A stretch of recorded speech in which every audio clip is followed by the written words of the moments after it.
Благодарам, господине Джафери, господине Спасовски, почитувани пратеници.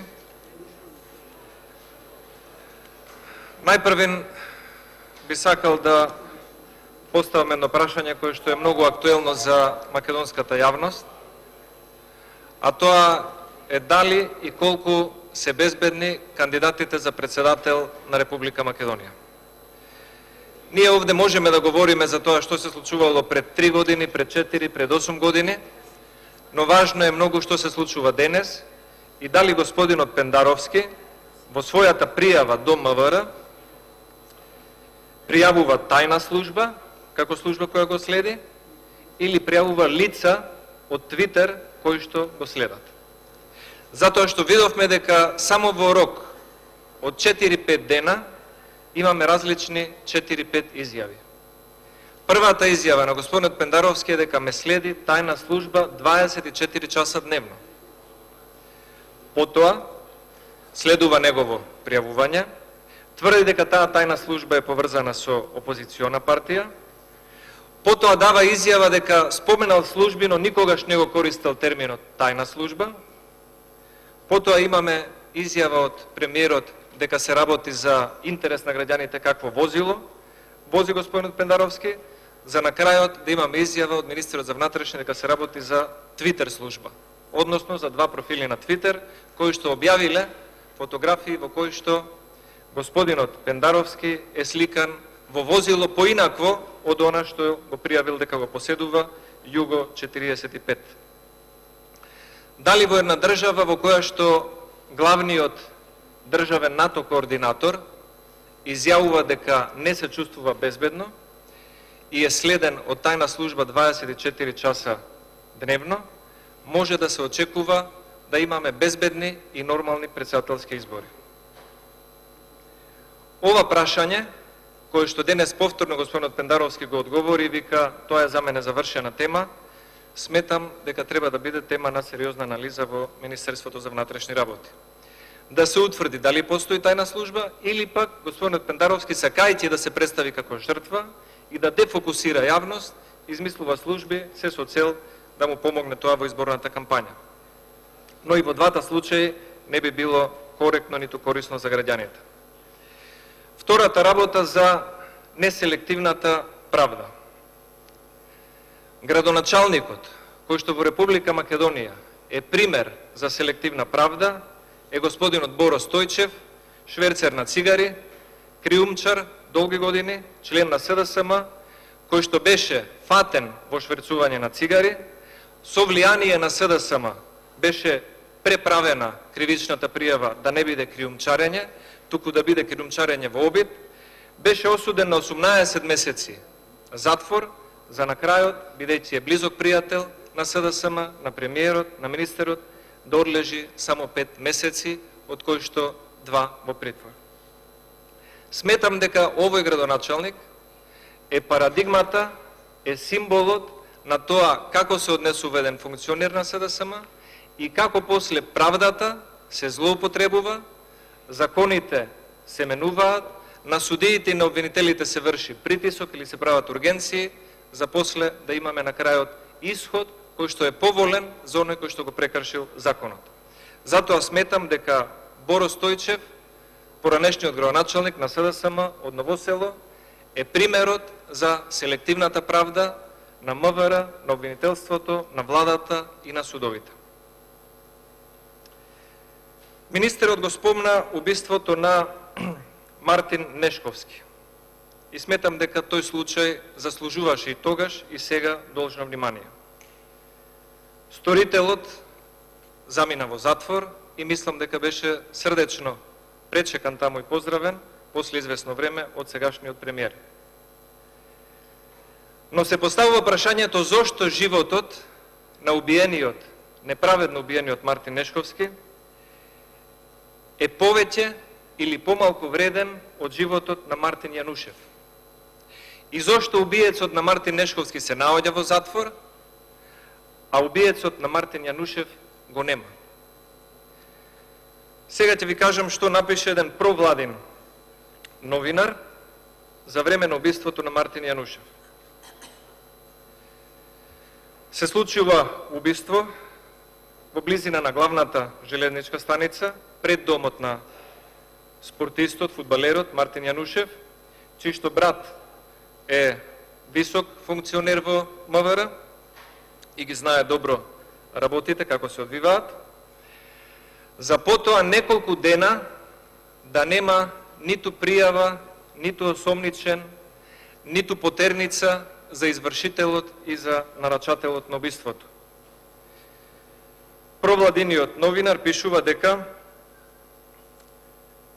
агенцијата Омерта подолго време во тој период се занимавала со поделба на градот на зони за извршување на рекет. Го споменува извесен Раде, кој што бил неформален собственик на Омерта, и го споменува братот на премиерот. Потоа, извршителот го нема, нарачателот исто така го нема. Зошто убиството на Мартин Јанушев, извршено ноември 2017 година, до денес нема исход на убиец во затвор? Дали е точно дека и убиецот на Мартин Јанушев и нарачателот на убиството се во моментов во Белград? Дали МВР има соработка со српските безбедносни служби и зошто не бара да се пронајде и да се испорача? Не едниот, туку двајцата. И извршителот и нарачателот. И зошто сега убиството за Мартин Нешковски или принципите и повиците кои што тогаш ги кажуваше и господинот Оливер Спасовски и Заев и Шеќеринска не важат за убиството на Мартин Јанушев? Зошто? Затоа што испаѓа дека во оваа држава се одговара за убиство, но доколку ве убие некој кој што е близок на агенција за обезбедување блиска до власта, тогаш може би не се одговара. Во оваа држава се одговара за криумчарење на цигари, но доколку ги криумчари градоначалник од редовите на СДСМ, тогаш може би и поблаго се одговара. Затоа сметам дека ваквото однесување, посебно има многу убиства кои што се нерачистени, но мислам дека ово убиство кое што се случи во ноември 2017 година остана нерачистено и се уште се провлекува дека ги знаеме кои се, не се достапни на органите за прогонот, ги нема, не се тука. Никој не прашува, ниту одговара како им се дозволи на двајцата, извршителот на убиството и нарачателот на убиството, да им се даде време да ја напуштат државата. Тоа што понатаму го пишува провладиниот новинар по однос на агенцијата Омерта е дека истата рекетира бизнисмени, посебно во градот Скопје, а печатот на таквиот рекет најчесто се запалените возила. Му бараат рекет на извесен бизнисмен, не сака да одговори позитивно на таквите уцени, не дава рекет или не дава доволно, за една недела, 2, 3 или 5 слушаме дека му бил на тој бизнисмен запален джипот. Потоа следува уште еден, па трет, па четврт, и изминатава година имавме десетици запалени возила во повеќе градови во државата, но најмногу во главниот град, веројатно како резултат на изнудување на рекет од бизнисмени и веројатно од структури кои што се недопирливи за власта или се блиски до власта, па можат да извршуваат такви работи без да бидат санкционирани. На крајот ќе се подсетиме на едно соопштение од МВР издадено на 7 август 2018 година. МВР изјави следниот ден: во текот на ноќта МВР спроведе акција и уапси 7 борци на ИСИС.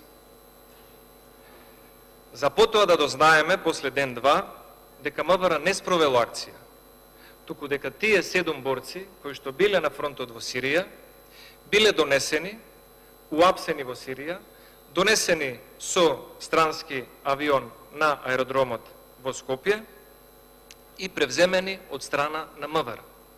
Но МВР одеше со бомбастичен наслов дека се уапсени борци на ИСИС затоа што тогаш се случуваше скандалот со злоупотреба на службени возила токму во Бојаба. Требаше нешто да се покрие и МВР кажа дека имала супер акција за апсење на 7 борци, кои што видовме дека само ги превзела. А инаку потерниците биле распишани уште 2015-16 година.